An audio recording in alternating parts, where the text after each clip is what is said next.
ये बड़ा सवाल है, मैं आपके पास लौटूंगी। आमितोष भी कुछ कहना चाह रहे हैं, लेकिन उसके पहले अभय दुबे जी, अभी जब इन्होंने आपके ऊपर टिप्पणी की कि राहुल गांधी को लेकर शंकराचार्य ने कहा था, तो मैंने उसका फैक्ट चेक किया। अभय दुबे जी, राहुल गांधी पर शंकराचार्य अभिमुक्तेश्वरानंद ने कहा था कि हिंदू धर्म से उनको बहिष्कृत कर देना चाहिए। अब वही शंकराचार्य बीजेपी को कोसे तो बड़े अच्छे लगते हैं, अब हिंदू धर्म से बहिष्कृत करने का काम अब अभिमुक्तेश्वरानंद कर रहे हैं। तो बताइए क्या करेंगे आप? भरोसा करेंगे इनकी बातों पर, कर देंगे उनको बहिष्कृत? किसी भी कांग्रेस कार्यकर्ता ने, नेता ने कोई प्रतिक्रिया दी क्या? हम आदर करते हैं हमारे धर्माचार्यों का, शंकराचार्य जी का। अधिकार है सबको अपनी बात रखने का। हमने कहा देखिए, सनातन इतिहास साक्षी है। भस्मासुर ने भी, ये कौन बदतमीज बीच में बोलते हैं, मैं या तो शो में बोलूंगा नहीं। आशीष लोगों को अभय दुबे जी की बात हो जाए, अभय दुबे जी की बात हो जाए, आराम से आशीष लोग हैं। मतलब ये मन का बयान आएगा, मुद्दे पर मन का बयान नहीं आएगा, उसके साथ खड़े नहीं होंगे। अभय दुबे जी कौन सा सम्मान है कि आप उनकी बात नहीं मान रहे हैं? रोहित जी प्लीज, ठीक है। अभय दुबे जी, या तो सम्मान करिए तो पूरा करिए, और या तो बताइए कि गलत बयानी के आपके सबसे बड़े नेता जो जनेऊधारी हिंदू हैं, उनको अभिमुक्तेश्वरानंद शंकराचार्य कह रहे हैं ये तो हिंदू धर्म के हैं नहीं। आप कह रहे हैं हम बड़ा सम्मान करते हैं उनका, शंकराचार्य जी का। करते हैं। राहुल गांधी जी, भगवान शंकर राहुल गांधी जी के आराध्य हैं, वो उनकी उपासना करते हैं। मैं मोदी और योगी जी, जो आप कह रही ना कि इन्होंने बड़े बड़े मंदिर बनाए, अरे तपस्या तो भस्मासुर ने भी की थी और वरदान हासिल किया था। तपस्या तो रावण ने भी की थी और वरदान हासिल भगवान शंकर से किया था, लेकिन मन में पाप था ना। वही तो मैं कह रहा हूं। आप कह रही हैं बहुत पैसे लोगों को मिल रहे, अरे हमारी आस्था का मोल रावण का या भस्मासुर का मंदिर थोड़ी ना बनवाया है नरेंद्र मोदी ने, मत तोलिए। राम का मंदिर बनवाया है, भस्मासुर का मंदिर बनवाया गया है। अभय दुबे जी, आज प्रश्न इस बात का है कि जो मंदिरों का विध्वंस ये लोग कर रहे हैं, क्या वो धर्म की तराजू पर तोलने में ये धर्मनिष्ठ दिखाई देंगे क्या? मां अहिल्या देवी की जो प्रतिमा को रोंदा है, उसकी तस्वीरें दी है अहिल्या माता के, लोक माता के परिवारजनों ने दी है लाकर। प्रधानमंत्री जी को चिट्ठी लिखी। देखिए कौन लोग हैं। चित्रा जी, अरे राहुल गांधी को रोहित अग्रवाल जी की बात हो जाए, उसके बाद आ रही हो प्लीज। दोनों लोग बोलेंगे समझ में नहीं आएगा। रोहित अग्रवाल, अब शाम जी प्लीज, शाम जी प्लीज। ये तो हाँ, ये सत्ता के इतने बड़े तलवे चाटने वाले कि इनके नेता को मार मार के लहूलुहान कर दिया था।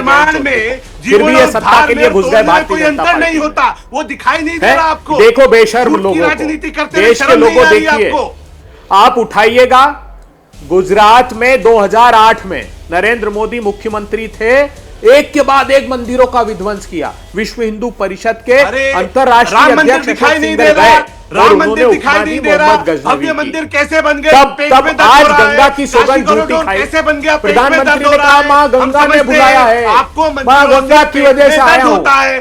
आज फीकल कोलिफॉर्म का स्तर इतना है, आप अपनी वो आचमन करने लायक दर्द आपको होता है। जब राजनीतिक लाभ लेना होता है, तब राजनीतिक दर्द आपको होता है। आप पॉलिटिकल हिंदू है, अगर आप सनातनी हिंदू होते तो आप चीजों को समझते, आप जीवनोद्धार में और तोड़ने में फर्क समझते हैं। बात हो जाए, शमसाबुन की बात हो जाए, फिर आप बोलिएगा। अभय दुबे जी, आपने गुजरात का जिक्र कर लिया। 1995 से आज तक वहां पर बीजेपी की ही सरकार है। आप जरा सोचिए अभय दुबे जी, इतने मंदिर तोड़े 2008 में नरेंद्र मोदी ने मुख्यमंत्री रहते हुए, जो आप गिना रहे हैं। आपको पता है कि इतिहास का सर्वश्रेष्ठ प्रदर्शन 2022 में किया है गुजरात में भारतीय जनता पार्टी ने, और आप लोगों को 15 या 16 सीटों पर लाकर समेट दिया है। अगर मैं सही हूं तो एग्जैक्ट आंकड़ा मेरे ध्यान में नहीं आ रहा है। ये तो हाल है अभय दुबे जी। तो आप क्या करेंगे? हिंदुत्व का प्रतीक, विकास का प्रतीक, सनातन का प्रतीक नरेंद्र मोदी को ही देश और प्रदेश की जनता मान रही है। मतलब मोदी जी की जीत क्या हिंदू धर्म के को नष्ट करने की गारंटी होगी क्या?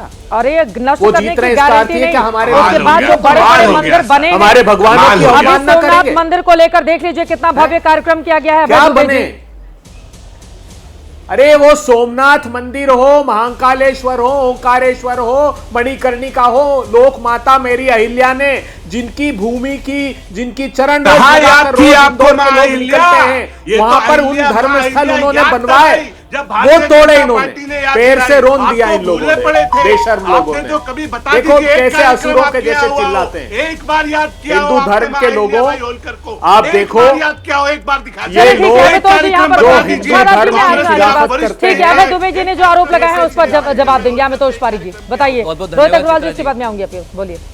कांग्रेस एक सेक्युलरिज्म पे चलती है। सेक्युलरिज्म है appeasement of Muslims and derogations of Hindu. और मैं किस आधार पे कह रहा हूं? मैं 3 सवाल अभय दुबे जी से आपके माध्यम से पूछता हूं। पहला सवाल, जो राम मंदिर के ताले खुलवाने की बात करते थे, उन्हीं के पार्टी में राजीव गांधी के ओएसडी रहे, जम्मू कश्मीर कैडर के, किताब लिखी my days with Rajiv Gandhi triumphs and tragedy. लिखता है जब मैंने पूछा राजीव गांधी से ताले खुलवाए तो उनको पता नहीं था। हाँ, लेकिन जिस जज ने आदेश दिया उसका प्रमोशन जरूर कांग्रेस सरकार ने रोक दिया था, लॉ एंड ऑर्डर की बात करते हुए। वो कांग्रेस पार्टी जो मंदिरों से बलात्कार की बात करती है, वो कांग्रेस पार्टी जो लगातार तरीके से हिंदू और हिंदुत्व के अंदर में क्लैट करती है, वो कांग्रेस पार्टी मणिशंकर अय्यर जो कहते हैं कि we have no nothing to do with Hindutva and we are soft Hindutva, जो हमारी पार्टी को खतरा देता है। आज वो कांग्रेस पार्टी यहां खड़े होकर बात करी तो मुझे वीडी सावरकर की बात याद आ गई। वीर सावरकर की कहा था कि एक समय आएगा जब यही कांग्रेस पार्टी अपने टी शर्ट के ऊपर में जनेऊ डाल के जाती हुई नजर आएगी, और वही कांग्रेस पार्टी का आज नजारा सामने आ रहा है। वो कांग्रेस पार्टी जिन्होंने लगातार तरीके से राम की उल्लेख न करी, वो कांग्रेस पार्टी जिन्होंने कपिल सिब्बल के द्वारा कांग्रेस सरकार के अंदर में सुप्रीम कोर्ट के अंदर में कहा कि बस आदेश दीजिए अयोध्या का, क्योंकि लॉ एंड ऑर्डर का विषय है। वो कांग्रेस पार्टी जब टीएमसी मंदिर तोड़ती तो चुप होती है। वो कांग्रेस पार्टी जिनके एलाइज कहते हैं कि हमने 1000 साल पुराना मंदिर तोड़ दिया, वो कांग्रेस पार्टी जो अलवर में 300 वर्ष पुराना शिव मंदिर तोड़ देती है, वो कांग्रेस पार्टी जो इरेडिकेशन ऑफ सनातन की बात करती है, वो कांग्रेस पार्टी जो 2019 में विकीलीक्स में कहती है Hindutva is more dangerous than Lashkar-e-Taiba. मुझे लगता है कि आज सबको समझ में आ गया कि कौन हिंदुत्व के साथ है और कौन हिंदुत्व के विरोधी है। तो पहले तो ये 3 बातों के जवाब देते हैं अभय दुबे जी। अब उनके बीच में कोई बोलेगा नहीं, बोलिए अभय दुबे जी। चित्रा जी, एक सवाल का उत्तर जरूर लीजिएगा। मैं कौन शख्स है जानता नहीं, विश्व हिंदू परिषद के प्रवक्ता हैं अमितोष जी। धर्म मानते हैं? हाँ, क्योंकि अच्छा अमितोष जी, ठीक है। मेरे पास स्क्रीन नहीं है सामने।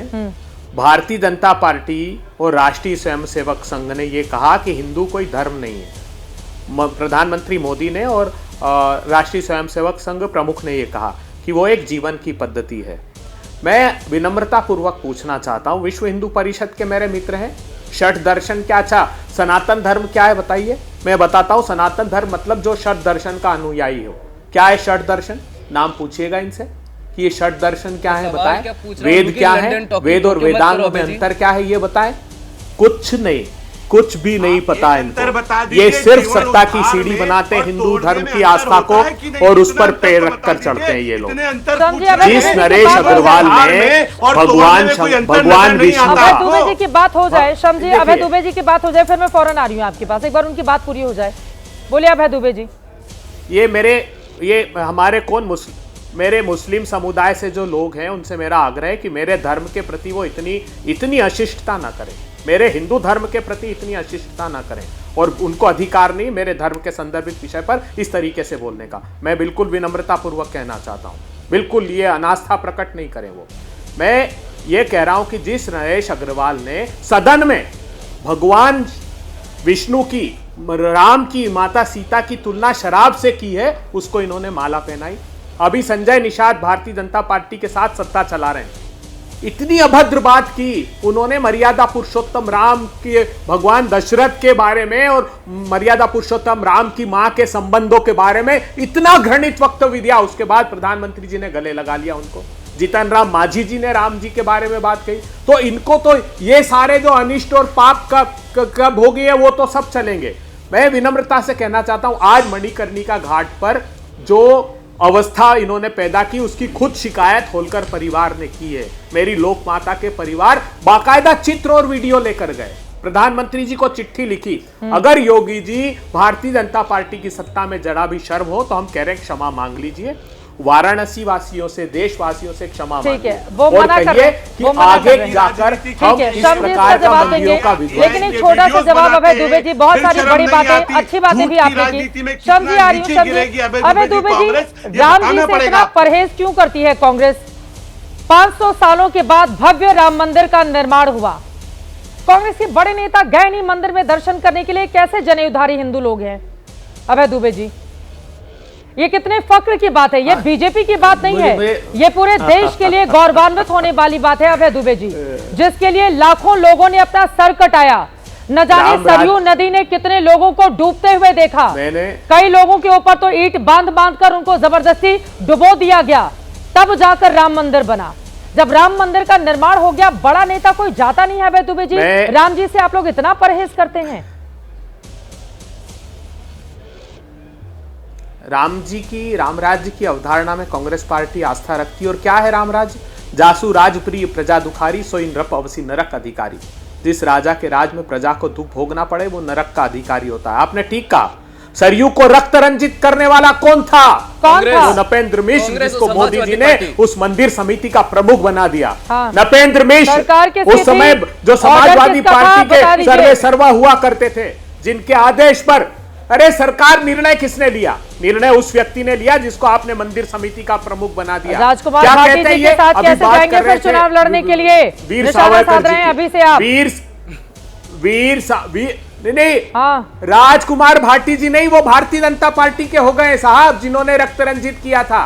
ये उसमें भी शर्म आई। आपने कहा कि समाजवादी पार्टी के मुखिया के आदेश पर ऐसा हुआ था, मुखिया से किसका सीधा तात्पर्य था? राजकुमार भाटी जी, समाजवादी पार्टी के, सुनिए ना, नपेंद्र मिश्र, मैंने नाम लिया, मैंने नाम, सुनिए मेरी बात सुन लीजिए, मेरी नाम सुन लीजिए।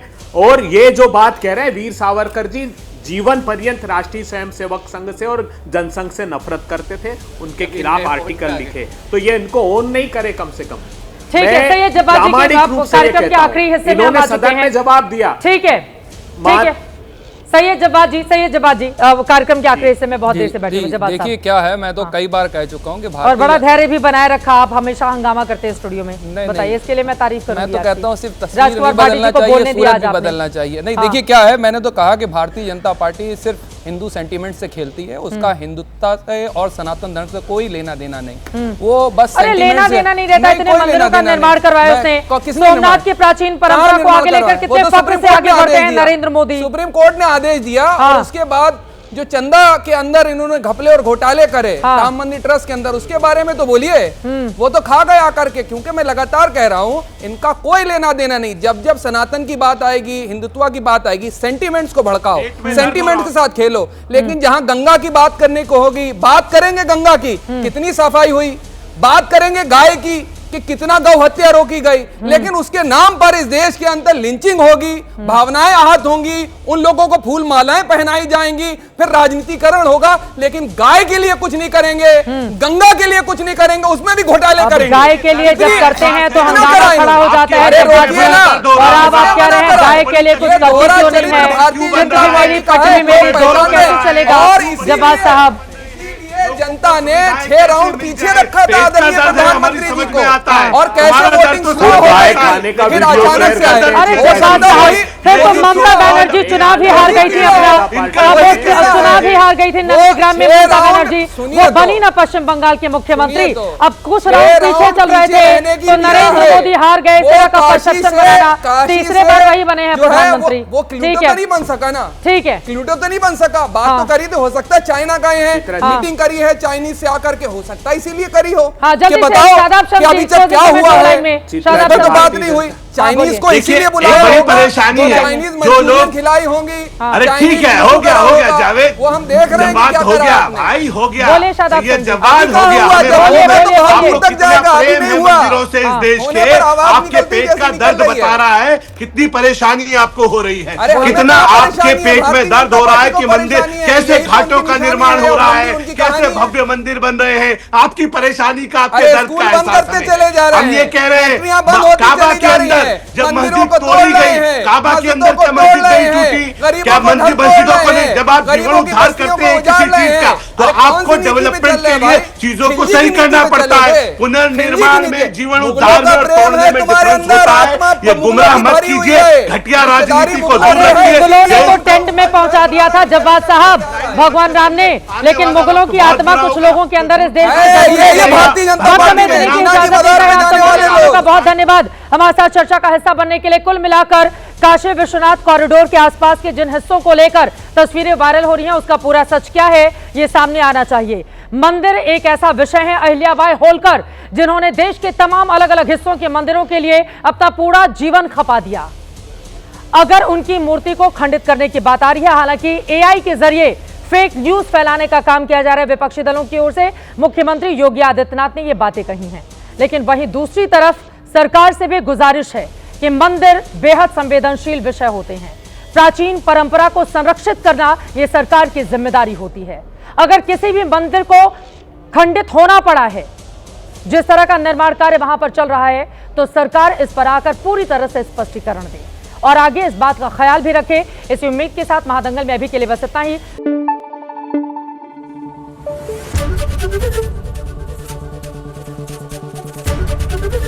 एबीपी न्यूज आपको रखे आगे।